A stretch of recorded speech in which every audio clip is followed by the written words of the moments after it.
And what's going on, YouTube family? How y'all doing? How y'all doing? Shout out to my foundational Black Americans, my Aborigines, my indigenous people, my Solon, my slave descendants, the descendants of emancipated people, my freedmen, anyone that's tied to this land. Salute to y'all. Now, before I get started, please hit that like and subscribe button for your boy. Please hit that like and subscribe button for your boy. And I just want to say once again, I thank y'all so much for the support. Thank y'all for the likes. Thank y'all for subscribing. I appreciate that. And I'll be seeing the comments too, man. I thank y'all for the comments also. Now, what I want to talk today is connecting with our foundational Black American elders, right? And how important they are right now. And how I wish that I could still ask some of these questions of my elders, like my grandmother, my grandfather, my aunties, you know what I'm saying, my uncles that passed away, especially my great aunties and my great uncles that have passed away, and certain questions that I should have asked when I was young, you know what I mean? I think that's one of the major things that I wish I would have asked more questions, you know. Even though I was around a lot of elderly people growing up, because I am 43 years old, and there was a lot of elderly people that I came across that was born in like 1895, 1903, 1915, and stuff like that. And just even hearing their stories on what they've been through positively and a few negative, but a lot of positive stories about us in Mississippi, you know, that I learned too.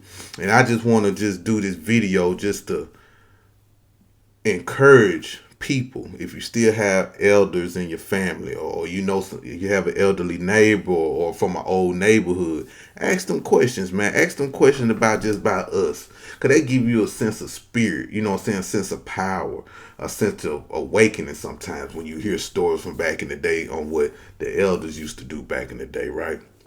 And I just think it's just so important, because even for me, just a personal story on my end, just my grandmother, which is my mother's mother, her telling me stories on what she been through back in the day, the things that she has experienced, and the things that she did not experience. The reason why I say this, because I ain't gonna never forget this.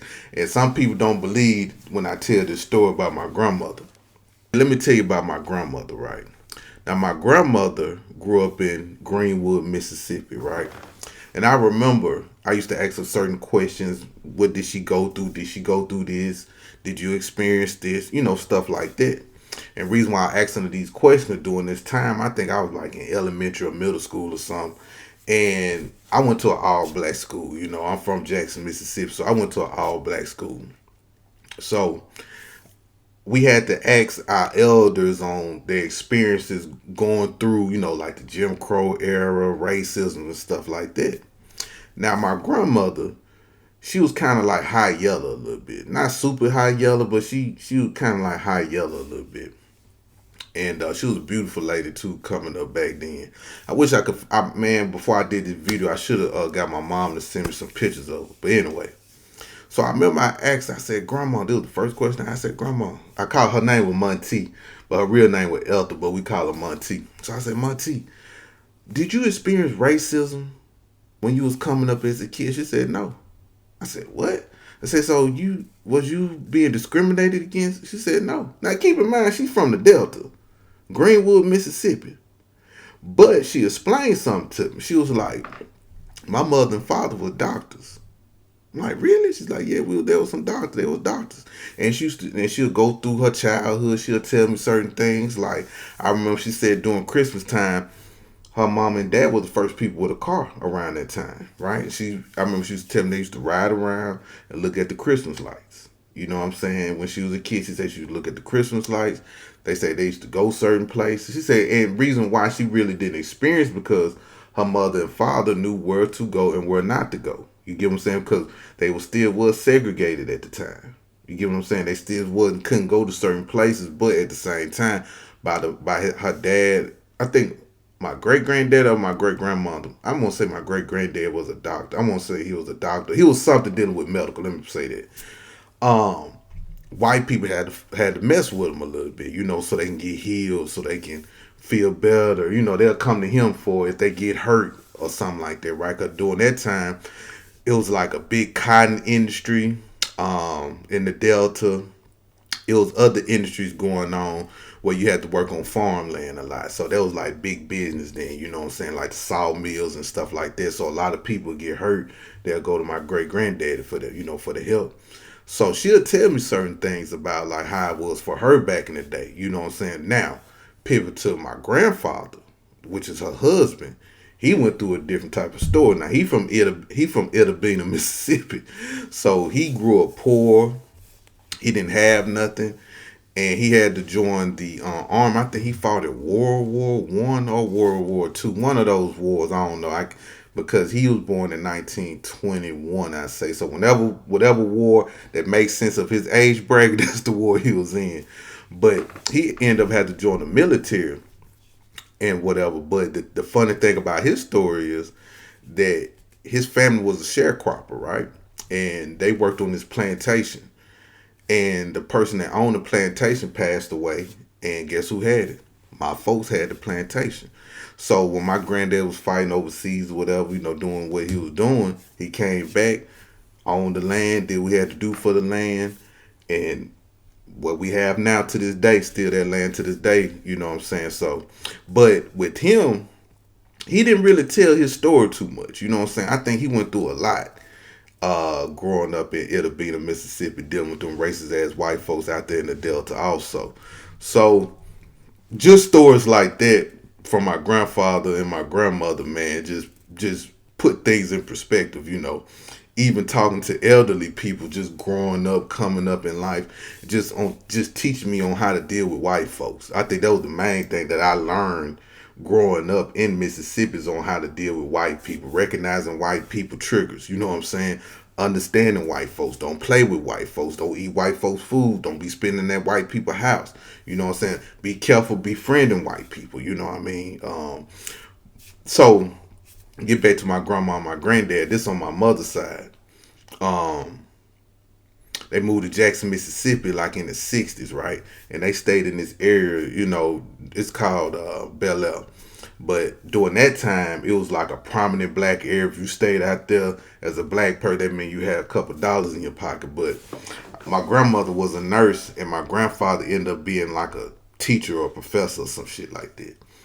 And I remember my grandmother, she used to go to that work at the hospital, at the University Hospital, and she used to be like, hey, the white men used to be real racist to her, you know what I'm saying? That's when she really dealt with racism, working at these hospitals, dealing with them white folks, man. She just tell me all types of stories about white people, how nasty they are, how their kids be nasty, how their kids don't care about the elderly, you know what I'm saying? Like, even though the kids be adults, but how the adults don't even care about their mama and daddy, how they'll treat them, just leave them there stinking, don't want to clean them up, you know what I mean? So they used to call my grandma, try to get them to clean. And, some of them white folks that be laid up in the bed stinking, my grandma trying to clean them up, they'll try to get buck with my grandma. Some of them try to swing off on her. My grandma had to hurt a couple of them, you know what I'm saying? So she was a feisty motherfucker. She was shady, but she could fight, though. She was one of them people. Now, my daddy's side, I had a grandfather and my grandmother. Now, they from around the area of Jackson, Mississippi. I think. But I never really got a chance to talk to my grandfather because he passed away when I was like 9 or 10. But my grandfather was a hustler. He was a gambler. So everybody used to tell me, man, back in the day when my granddad was young, he used to, he would be in them juke joints, gambling, beating people out of money, playing pool and shit, you know what I'm saying? And he was always a hustler, you know what I'm saying? And my grandfather, he was in the military too. And he served in World War I or World War II, one of those two things. So don't let me lie. You know what I'm saying? I don't want to get his age and dates confused when he joined the military. But even just hearing about him, how dope that was, man. Just how dope that was, man. Just see how he was a fly dude, had a nice little mouthpiece, the women loved him. Also, my grandmother loved him too, and just certain things about him, man. I wish, and he was my favorite person too, man. I ain't gonna lie, I used to love going to his house, man, when I was like 8 or 9 years old. When I used to go over there, He'll give me like $5. Now $5 a lot to a little 8, 9 year old boy, you know what I mean? So, and he used to be gambling. He'll play cards for money at his house, man. Have a bunch of folk that be smoking up in there, drinking. I'm 8 years old because I used to tell my mama, "Hey, drop me off over Luther House. Drop me off over Luther House, man." On a Saturday or something. Though. She'll drop me off over there by 8 o'clock in the morning. I probably don't leave his house till like 8 o'clock that night. You know what I'm saying? No TV, uncomfortable couch. You know, them shotgun houses had a little scent to it, but it was entertainment. You know what I'm saying? Have all these winos up in there, dope fiends up in there, prostitutes up in there, all types of shit up in there. Lawyers probably been up in there. You just see all types of people up in there.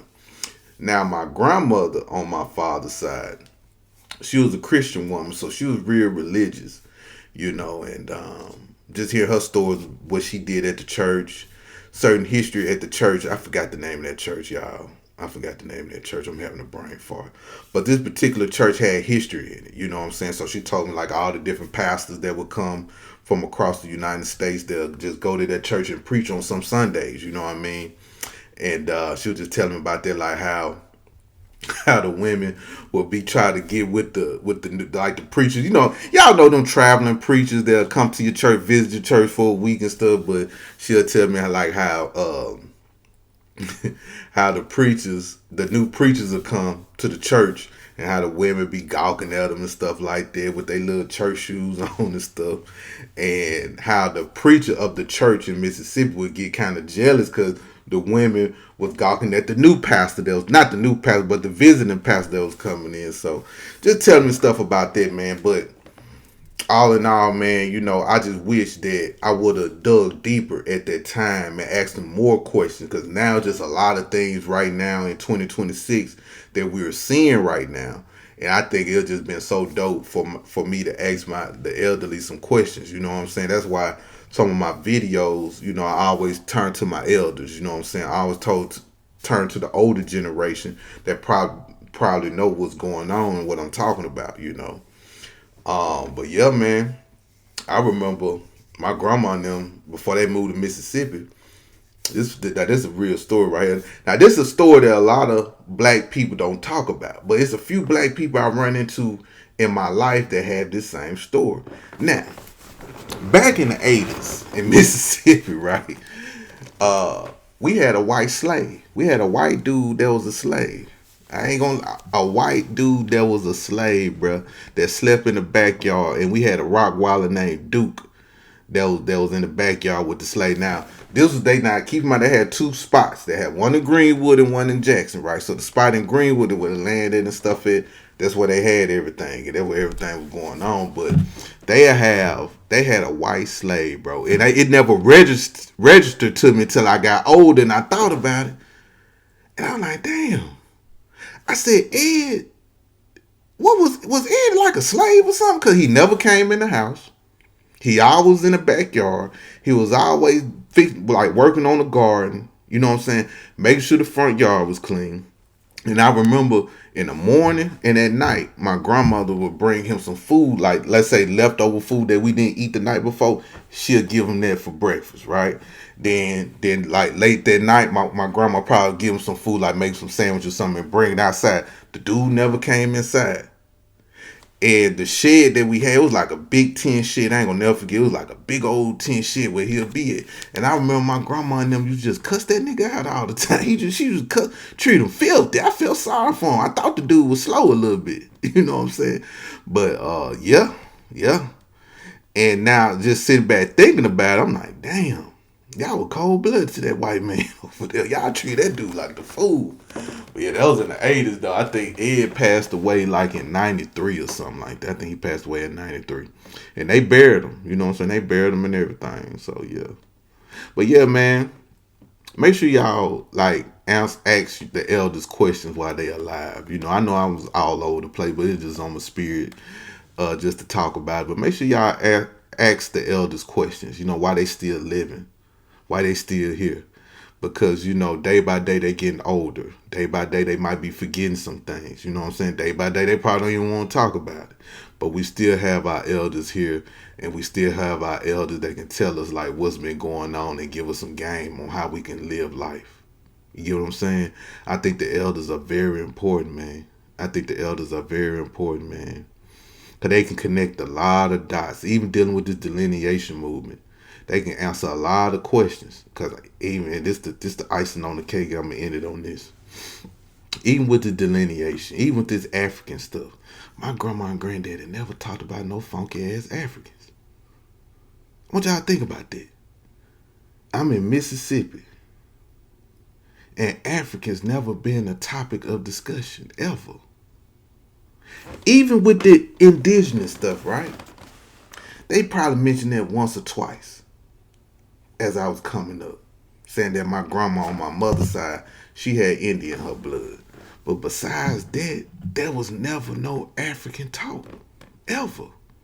It was always about us living on this land. Always. I didn't know we was African to be 100. Well, I didn't know the talk about African till about at least the early 90s or something like that. Even though Jesse Jackson did his thing with the African American thing, but I didn't hear nothing about we was African till about 92, 93. Now keep in mind, I'm 43 years old. We never talked about, even after that, we never talked about Africans. Never. That's the crazy part to me. That's the crazy part to me. Talk to the elders, man. The elders got some good game, man. If I never listened to the elders, I won't be where I'm at today. I wouldn't be able to know how to communicate with people effectively. I wouldn't be able to be respectful to people. I wouldn't be able to think. Let's say somebody say something real messed up to me. I was taught to think about it first, Brian. Think about it. And once you think about it, what they say, is it worth you reacting to? And what they meant was, they can say whatever to you, but I want you to think about it before you raise your fist or unalive them. Think about it. Is it worth it? Split second. That's what saved me from a lot of heartache, jail time, or me being in jail, hurting somebody. You get what I'm saying? Because I had to think first. I had to process in a split second, like, is it worth it? Then I learned that how people have negative spirits and how people with negative spirits can dictate your emotions. That's why they always say, Brian, think before you move. Elders taught me that. Dope fiends taught me stuff, man. Old school dope fiends, man. I know y'all seen them old school dope fiends, man. We had a dope fiend back in the day. Name was Peter Rabbit, and he was a hella smart dude, but he was a dope fiend though. He was cracked out, man, cracked out. But he used to give us a lot of game, man. Just a lot of people. See, I'm one of those people that like to listen. You know what I'm saying? I don't care where it come from. But I like to listen. A lot of people around me used to shun them. But I used to sit at that stove about, 10, 11 years old, just sitting with him, listening to him, just talk about anything. He just be running his mouth. I just be listening to him. Talking about math. Talking about stock market. Talking about saving your money. That's what this dolphin used to talk to me about, man. Stock market and saving your money. That's what he used to tell me. He said, if you save your money, it ain't going to be worth nothing when you get older, but put it in that market and watch it grow. I didn't understand that shit at that time. But it made sense. Now I'm older now. I wish I would listen to him.